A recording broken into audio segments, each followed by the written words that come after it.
मुझे लग रहा है कि excessive use of social media जो है ना, वो बच्चों का बहुत ज़्यादा टाइम भी कंज्यूम कर रहा है और अनफॉर्चुनेटली वो बच्चों को गाइड नहीं कर रहा। अगर एक बच्चा किसी फेसबुक के ग्रुप पे लिख देता है कि जी who is the best teacher of text या who is the best teacher sir of poll BM for poll example, कराते हैं, पोल पूरा कराते पोल। हैं। अच्छा, मैं ये समझता हूँ कि एज्यूमिंग कि वो जेन्युइन है, हालांकि अनफॉर्चुनेट ये है कि वो नहीं होता, लेकिन एज्यूमिंग कि वो जेन्युइन सर है इतना भी कि सच नहीं बोलना था। अच्छा, वो कहते हैं कि उसके अंदर आप जो है वो सारा दिन बैठ के वो देखता रहेगा कि किसके कितने वोट हुए हैं। वो इतना फारिग है या उसको दुनिया में और कोई उसके पास सोर्स ऑफ इंफॉर्मेशन नहीं है या कोई रिलायबल बंदा नहीं है कि 50 या 100 पेड बंदे जो हैं वो उसको बता रहे हों कि यार कौन सा टीचर बेस्ट है। मेरा सिर्फ आपसे पॉइंट ये है कि जो इतना excessive use of social media है उसको कैसे कंट्रोल किया जाए बच्चों के लिए, जबकि टाइम वेस्ट हो रहा है। सीए वालों के लिए तो टाइम ही हर चीज़ है। सर आप बिल्कुल सही कह रहे हैं, टाइम तो वेस्ट करने का ये आलम है हमारा कि इसके ऊपर बाकायदा मीम्स बनी हुई हैं कि शुरू हो गया है अगस्त और अब पेंडिंग लेक्चर्स 2x के बजाय 3x पे देखने का टाइम आ गया है। सो टाइम तो हम इतना वेस्ट करते हैं। अब हम जब ये बात कहते हैं तो बच्चे नाराज हो जाते हैं, लेकिन ये सच है कि बच्चे जो है वो इंतजार करते हैं आखिरी महीने का। आखिरी महीना शुरू होता है तो जो महीना उन्होंने तैयारी करनी है उस टाइम पे वो अपने पेंडिंग लेक्चर्स दे रहे होते हैं। और बाय द वे, अगर बीइंग अ टीचर आप कोई 3-4 दिन लेट हो गए हैं कोर्स खत्म करने में, तो फिर तो आप बता, वो खड़े हो जाएंगे कचहरी पोस्ट, में। कौन से पोस्ट पोस्ट लगनी है, ठीक है, और उसके ऊपर 8-10-12 आ जाएंगे जी हमारे साथ भी यही हुआ है, जबकि हमने डेटाबेस में जाके देखा उस नाम का कोई बच्चा ही नहीं है। पता नहीं उसके साथ ये कैसे हुआ है। तो ये बात आपकी बिल्कुल सही है कि वो फायदे से ज्यादा नुकसानदेह हो गया है। एक चीज और मैं कहना चाह रहा हूँ कि ये ना एक बड़े अनफॉर्चुनेट है। आप ना, यानी बच्चा मुंह पे आके टीचर को ये कहे कि फिर मैं सोशल मीडिया पे मैसेज कर देता हूँ, ये अजीब सा, ये सोशल मीडिया का एक ऐसा एब्यूसिव यूज है कि जो अनकंट्रोलेबल होता जा रहा है। यानी हम लोग के इंस्टीट्यूशन में लास्ट टाइम एक ऐसा मामला हुआ एंड हमने उस फेसबुक पे कहा कि आज के बाद अगर कोई कंप्लेंट होगी तो वो प्रॉपर चैनल के जरिए होगी तो हम उसको एड्रेस करेंगे, अदरवाइज हम नहीं करेंगे। अच्छा, इसी तरह ही और जगहों पर भी है ना, बच्चा किसी टीचर की ग्रेस का ख्याल रखता है ना, बच्चा किसी टीचर अदब और एहतराम वाली बातें तो बहुत पुरानी हो गई ना। बिल्कुल बिल्कुल। आप कम से कम अपने अपने किसी अच्छी फैमिली से होने का सबूत ही दे देना जो बच्चा ये कर रहा है। और इतनी इतनी और उसका सोशल मीडिया का एक्सेसिव यूज में और जो एब्यूसिव यूज में कहूँगा उसमें ये चीज़ है कि मास्किंग बहुत ज़्यादा है। एक बंदा उसने 10 आईडी बनाए हुए हैं। अब आप, वो बच्चा जेन्युइन होगा और वो जो बात कर रहा होगा शायद वो भी जेन्युइन होगी, लेकिन वो जिस आईडी से कर रहा होगा वो दूसरे नाम का होगा। अब एक बच्चा जो है उसने मुझे टैग किया और टैग करके कहता है कि सर मैं एडमिशन लेना चाहता था टैक्स में, लेकिन सर आपकी मैनेजमेंट की वजह से मेरा एडमिशन नहीं हुआ। मैंने उसको उसके नीचे लिखा कि ये मेरा व्हाट्सएप नंबर है, प्लीज़ आप इस पर कॉन्टैक्ट करो। उस बच्चे का मुझे मैसेज आ गया। मैंने उसको कॉल किया, मैं कहा अस्सलाम वालेकुम बेटे, आपका क्या हाल? मैंने जी ठीक। मैंने कहा आपका क्या नाम है? उसने कहा लतीफ़। मैंने कहा बेटे आईडी तो मुबशर की है। कहता सर वो मेरी दूसरी आईडी है तो नहीं, मेरा नाम लतीफ़ है। मैं कहा अच्छा अब बताओ प्रॉब्लम क्या हुई है? कहता सर असल में मुझे एडमिशन चाहिए FR1 में। वो चूंकि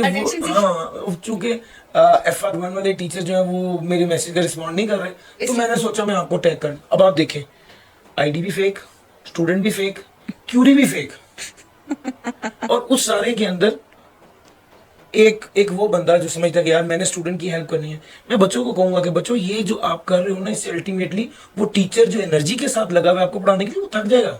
बिल्कुल वो बिल्कुल। थक जाएगा।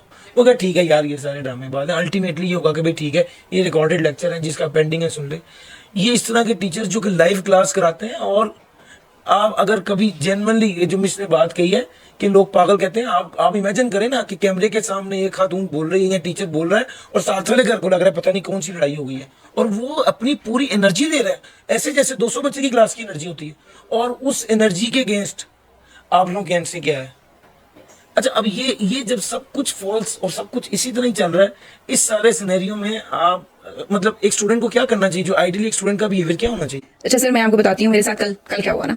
कल आपको पता है मैं ड्राफ्टिंग जीनी की मैं फाउंडर हूँ। ये कोर्स है जिसके अंदर हम मनावी के एम्बिट में ही आता है, और क्योंकि मैं मनावी हम एक है, ठीक है। सो मैं तो अक्सर सर उमैर को और सर जहांगीर को यही कह रही होती हूँ कि ठीक है लेकर आप आए थे मनावी को, लेकिन मेरा है, मैं कोई मनावी के अंदर जो है ना वो बर्दाश्त नहीं कर सकती। I am very emotional about it. तो मुझे मैसेज आता है कि ड्राफ्टिंग जीनी के अंदर ये है कि वो पर्चा पढ़ के तो किसी और से आया है, मुझसे वो ये सीख रहा है कि आंसर को लिखना कैसे, क्योंकि थ्योरी का पेपर है, मेरे तीनों थ्योरेटिकल, चारों थ्योरेटिकल सब्जेक्ट्स हैं। थ्योरी के पेपर में सबसे बड़ा प्रॉब्लम ये है कि तो हम लोग हमें ख्वाब उर्दू में ही आते हैं ना, तो इसका मतलब है कि हमें ख्याल भी उर्दू में ही आते हैं, और पेपर लिखना अंग्रेजी में होता है। हम लिखना शुरू करते हैं सो से, और सो के बाद कॉमा डाल के हम बात पूरी लिख देते हैं और फुल स्टॉप डाल देते हैं, एज नहीं लिखते हैं, देयरफॉर से शुरू करते हैं, आगे पूरी बात नहीं बताते। तो ये इसके अंदर प्रॉब्लम था जिसकी वजह से मैंने ड्राफ्टिंग जीनी शुरू किया। अब उसके अंदर क्या प्रॉब्लम है कि बच्चा कहता है कि मैम मैं तो इनकी बुक फॉलो कर रहा हूँ, जो भी मिस्टर एक्स है, तो मैंने फिर क्या किया कि मैंने आई कैप की बुक से उन वाले टीचर की बुक का एक पूरा आपको मैपिंग दे दी। चलो सही है, यहाँ तक तो बात सही थी। उसके बाद वो बच्चा मुझे मैसेज करता है, कहता है कि मैम हमारे सर ने तो हमें ये चीज़ ऐसे पढ़ाई थी। और वो ये बच्चा मैसेज कर रहा है ग्रुप के अंदर, वो क्या चाह रहा है कि मैं ये लिख दूं कि तुम्हारे सर ने गलत पढ़ा है, ताकि वो मेरा स्क्रीनशॉट लेके सोशल मीडिया में डाल दे। लेकिन मोहतरम टीचर्स हैं, खासतौर पर सर आतिफ, आप भी आपको पता है कि मतलब मेरा तो क्या उनके बारे में मेरे ख्यालात हैं, मसीहा हैं वो सीए कम्युनिटी के इस्लामाबाद में खासतौर पर, बिकॉज हमारे पास कोई भी नहीं था। अब मैं उसको कैसे हैंडल करूंगी? मैंने उसको कहा कि बेटा देखो, मेरा ये पॉइंट ऑफ व्यू है, हो सकता है सर का पॉइंट ऑफ व्यू सही हो, आपकी मर्जी है, आप जिसकी भी बात मान लो। उसने क्या किया आगे से, वो एक तीसरे टीचर का सेम सॉल्व किया हुआ सवाल ले आया, कह रहे मैम आप ये कह रही हैं, मिस्टर एक्स ये कह रहे हैं और मिस्टर वाई ये कह रहे हैं, मैं किसकी बात मानूं? मैंने कहा तुम, फिर मुझे गुस्सा आ गया, मैंने कहा तुम इंसान के बच्चे बनो और तुम एक किसी टीचर की बात मानो। तो सर मेरा ये ख्याल है कि आपका जो डिसीजन होना चाहिए, अल्लाह ताला ने आपको अक्ल अता की है, आप एक मोबाइल लेने से पहले जो है ना वो 50 वीडियोस देखते हैं और रिसर्च करते हैं और उससे मशवरा करते हैं। आप टीचर भी एक चूज करें और उसके बाद उस टीचर पे भरोसा करें। आपका प्रॉब्लम ये होता है, मैंने आज अभी एक रिसेंटली मुझे बच्चे के बारे में पता चला है, मुझे से पढ़ा हुआ था उसने बिजनेस लॉ, उसका आज तक एक पेपर भी पास नहीं है। वो इन्फ्लुएंसर है by the way, C influencer, आपको पता है there is a thing called C influencer, वो है, उसका एक भी पेपर पास नहीं ज्यादातर है। की नहीं पास। उसकी रीजन क्या है? इनसे भी पढ़ना है, सेम चीज उनसे भी पढ़नी है और सेम उससे भी पढ़नी है। मुझे एक बच्चा मैसेज करके कहता है मैम वो कोड ऑफ एथिक्स का लेक्चर यूट्यूब पे डाल देना प्लीज। मैंने कहा अच्छा डाल देती हूँ। मैंने कहा बेटा तू पढ़ा नहीं, क्लास में नहीं पढ़ा, रिवाइज करना है। तो कहते नहीं नहीं, मैंने सर आतिफ आब्दी का भी ले लिया है और सर आसिफ का भी ले लिया है, अब मैं आपका लेना चाह रहा हूँ लेक्चर। मैंने कहा क्यों? क्या पेपर में लिखा हुआ आएगा कि as per Atiya Siddiqui answer करो, as per sir Asif answer करो, as per sir Atif answer करो? मैंने कहा इसलिए तुम लोग फेल होते हो। तो सर सोशल मीडिया का दौर है, वो सारी बात आपकी सही है, मगर आपके पास थोड़ी सी अकल है, आपके पास डेमो लेक्चर्स हैं, और अब तो टीचर्स इतने अच्छे हो गए हैं कि वो आपसे बात भी करने को तैयार हो जाते हैं। तो talk to them and then stick with one teacher.